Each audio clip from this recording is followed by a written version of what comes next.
Good morning, conference. And hasn't it been fantastic? I think whilst I've got the opportunity in front of a microphone, at this stage I'd like to say well done to our party chairman and our new party director for actually making this event such a fantastic event and a fantastic conference. So well done, you guys.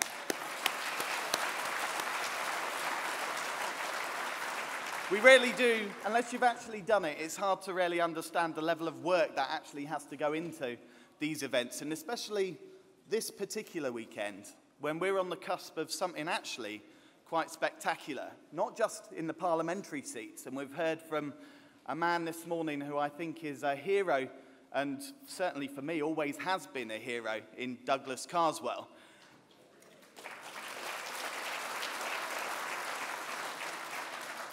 And that man, leading many of you in this room into the Westminster chambers of the House of Commons, really will be the most exciting moment of many of our lives, and an exciting moment for this country.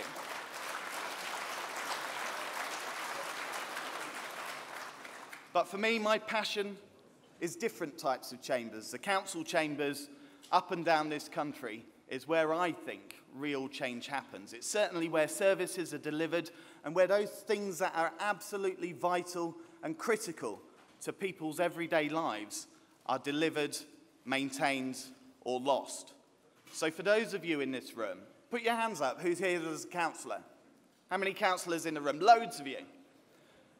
On behalf of every one of us, I would like to thank each and every one of you, you people who have put your necks on the line, gone out and defended this party, stood for this party, but more importantly than that, you stood up for your communities against a political establishment that lost touch, didn't care anymore, wasn't really representing them in those council chambers properly. And now we find that you people, the UKIP councillors, really are on the move and making a difference. Whether it's tax freezes, whether it's standing up against housing development, whether it's fighting wind turbines, you are the people making a difference in these council chambers up and down this country. And for that, every member of this party should thank you. So well done.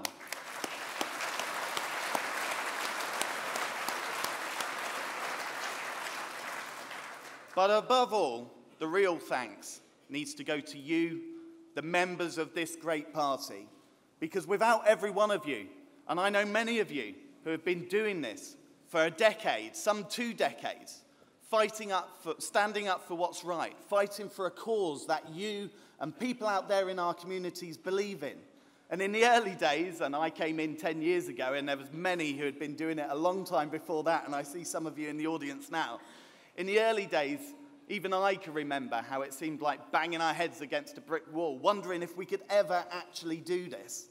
Well, today's the day, and this May is the year when we will actually say, we've done it. We've cracked it, and we can make the difference.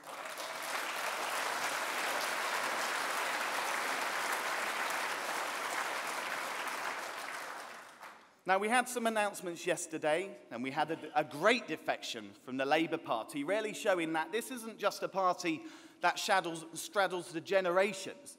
And we've got some councillors standing for us who are nearly 90 years old in this coming election. We've got some councillors standing for us who are only just becoming eligible to stand.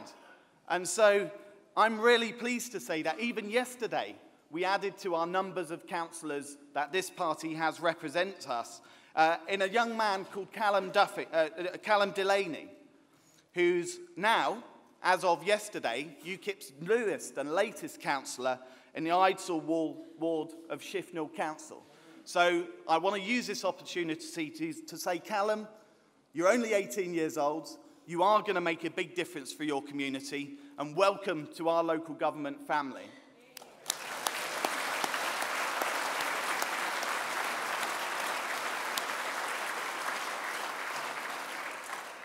Now, in this coming election, we've got a big job to do.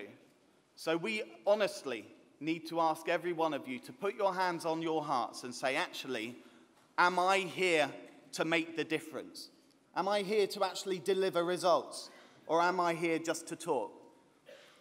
We have 9,000 seats that we have to stand in this coming May. And that's a tall order. This is the toughest election year in the 4-year cycle that local government works in.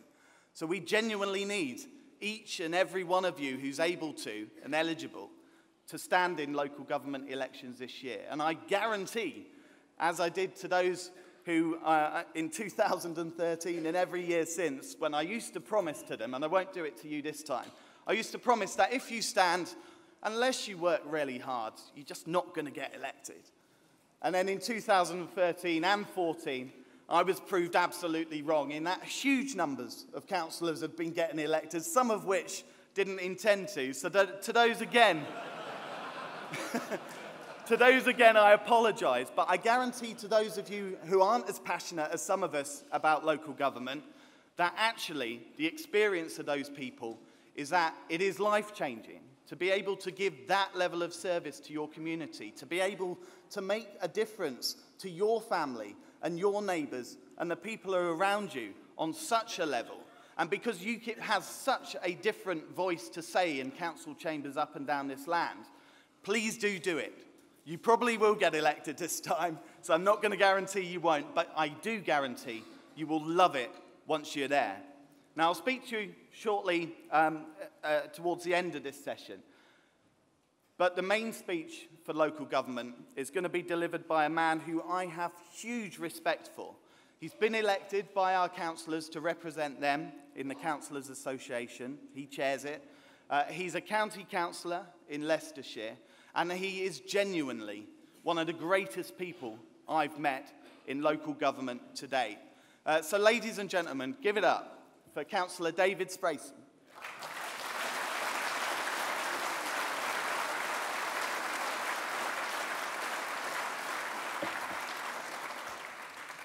He does try to embarrass me every time. Anyway, good morning, conference, and good morning, Margate. I've always wanted to say that.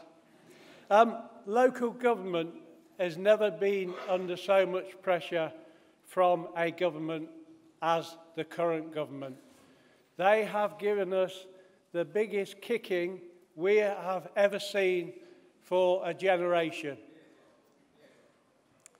Next year, should I say in May, it is important that we return UKIP councillors into our town halls.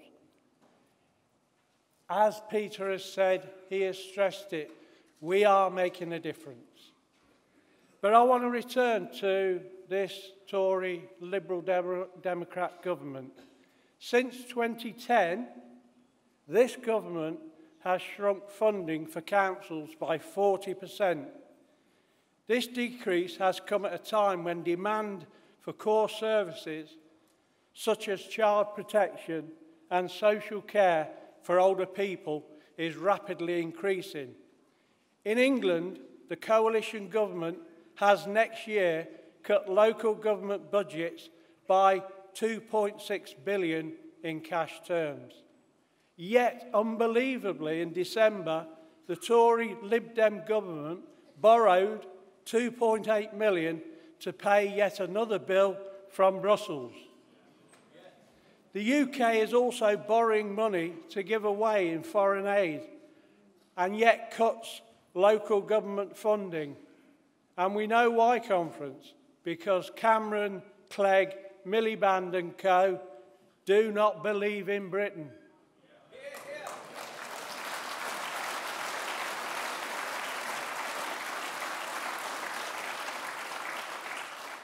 So UKIP councillors are saying it's time you recognise local government and the great job it does. We are arguing for a fairer settlement for our local authorities. Public services are under threat. Labour betrayed working people with a deliberate plan to relax controls and open up the UK to mass migration. The coalition has fared no better. National statistics reveal that net migration in the year to 2014 is up 44%. This has added unsustainable pressure on our local health, police, fire, education, housing and welfare services.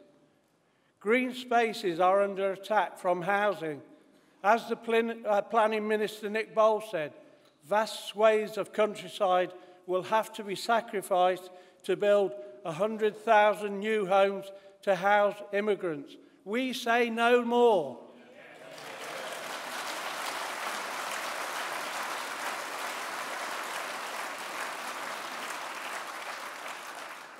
To help local government tackle these unsustainable pressures, UKIP will bring back control of our borders and end the government's policy of open-door immigration. UKIP councillors believe in Britain. Our 2015 local manifesto promotes an alternative model of governance. A recent report into Rotherham has identified that the cabinet structure of governance created under Labour, in which council chiefs grandly preside over cabinets, has failed. It says that the cabinet system is inherently anti-democratic and should move back to a more democratic committee system. Conference, this is the very model UKIP councillors are pushing for in town halls up and down the country, with some success.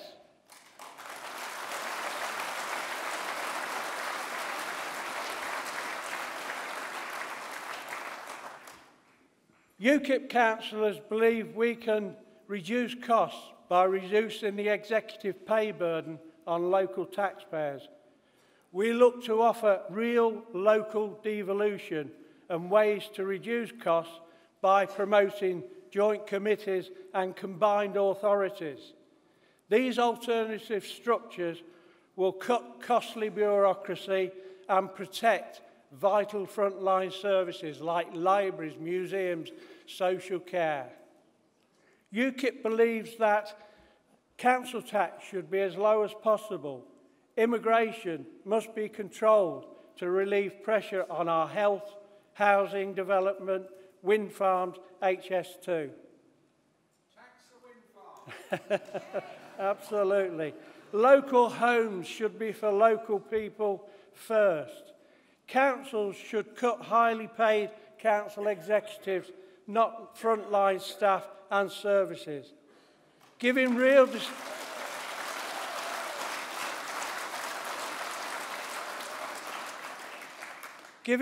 decision-making to local communities, money for local services, not the EU, foreign aid and foreign wars.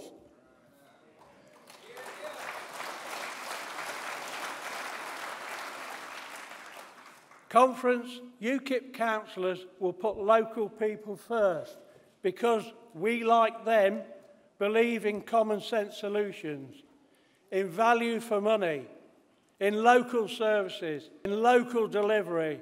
Conference, we believe in local government. We believe in Britain. Thank you.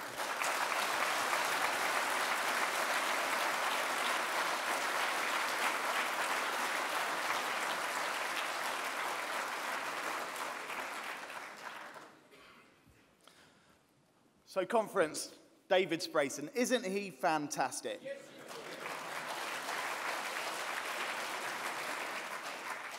And it just leaves me to say a final couple of words. We are building up to the biggest and the best set of elections that this party has ever fought and ever faced. Each and every one of you is going to go out there on your local streets to deliver a message, to deliver a fight, and to deliver our country back to the people. And for that, we thank each and every one of you. Yes.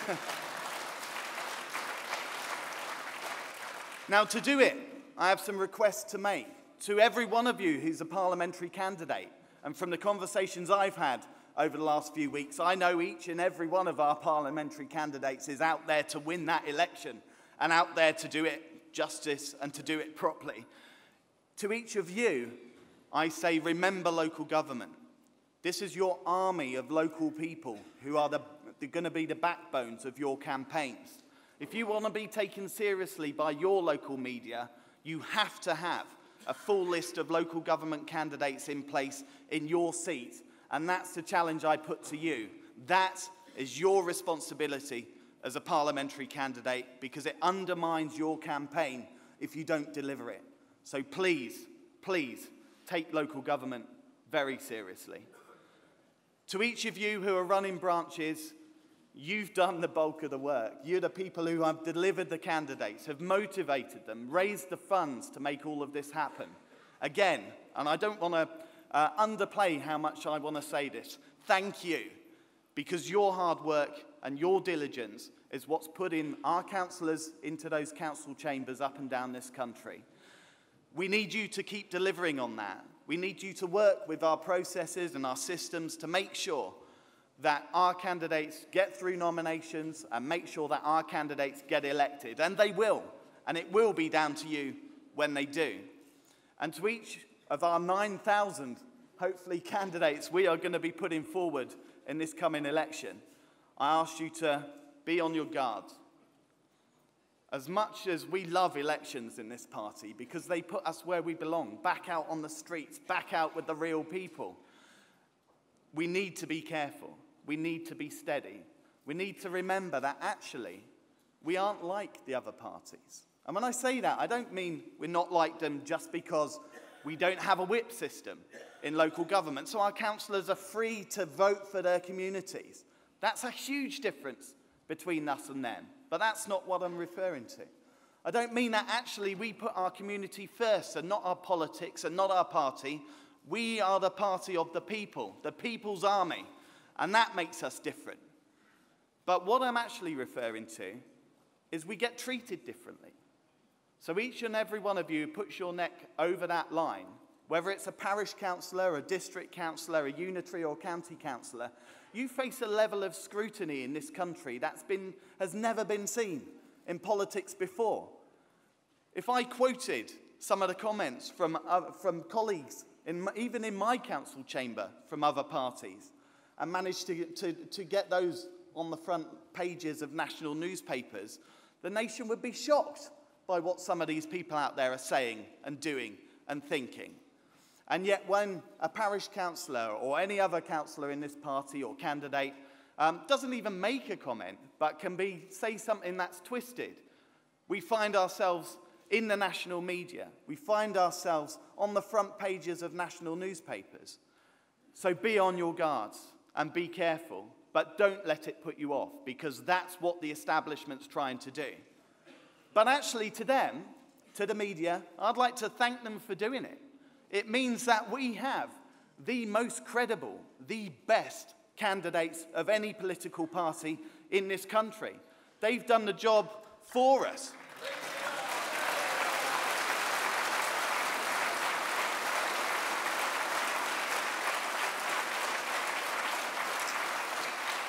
So, ladies and gentlemen, our time is up on the stage for local government. I want to thank you for everything you're doing. Go out there, enjoy these elections, and win them.